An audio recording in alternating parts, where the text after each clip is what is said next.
Not just to talk about MAG, but to show you a live 256-player MAG battle. So now, before we start, I want to remind you that every action you're about to see or hear, from the distant chatter of a machine gun being fired by a developer in Seattle, to an airstrike called in by a tester in San Diego, has been triggered by a real player. Now, the battle you're about to watch is a Raven assault on a Sever fuel depot. CJ Heine, MAG's lead level designer, is acting as our squad leader today. Now, if we take a look at CJ's command network interface, you can get a feel of the scale of this battle.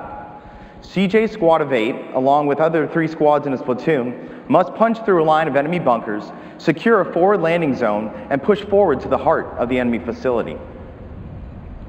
Now, if we pull back just a bit, you can see that his squad isn't alone. His platoon is one of 4 that make up the Raven company assaulting this base. Now, each blue dot you see is a live player participating in the battle right now.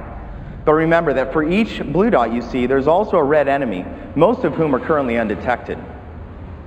So to start his assault, CJ is going to use one of his squad leader command abilities to call in a recon UAV to scout out those enemy locations. UAV inbound and on target.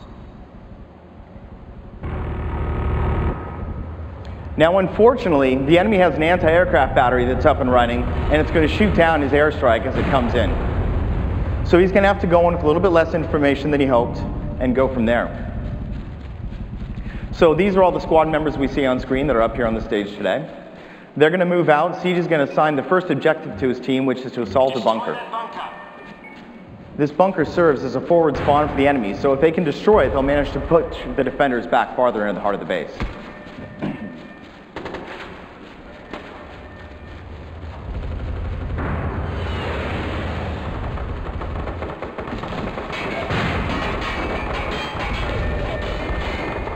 So there's the bunker in front of us. Now, as we assault, we're going to switch over and take a look at the platoon leader perspective for Ben Jones.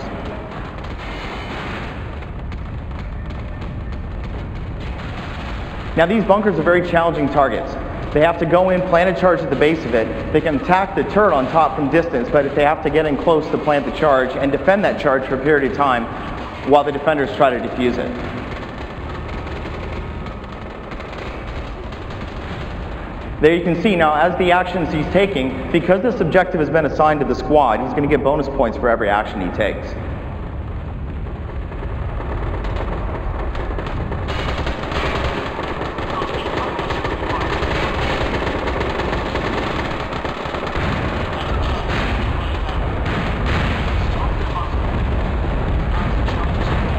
So now that they've managed to destroy that bunker, it's going to push all the defenders back farther into the heart of the base. His team's going to move up, plant charges once again on that anti-aircraft battery that was causing him so much trouble earlier, and defend that. Now, taking care of this will do a couple of things, give a couple of advantages to his team. First and foremost, it will allow the commanders to call in airstrikes as they battle, but it's also going to secure this as a forward spawn point for his team, which we'll see in a moment here.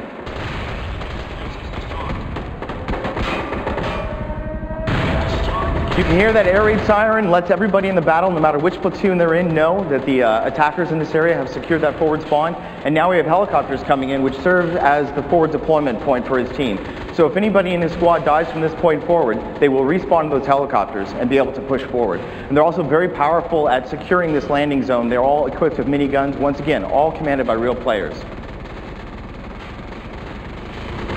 So now that they've managed to secure this forward landing zone, CJ is going to use another one of his command abilities.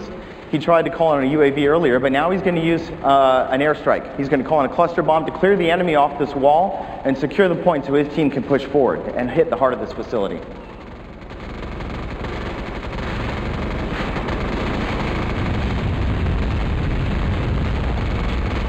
So obviously, devastating strike. It's cleared the enemy off this position. Now his team has a few moments before the enemies respawn, secure that wall again. So they're going to push in and set a foothold to push into the heart of the base where they'll link up with all 4 platoons for the final assault on this objective.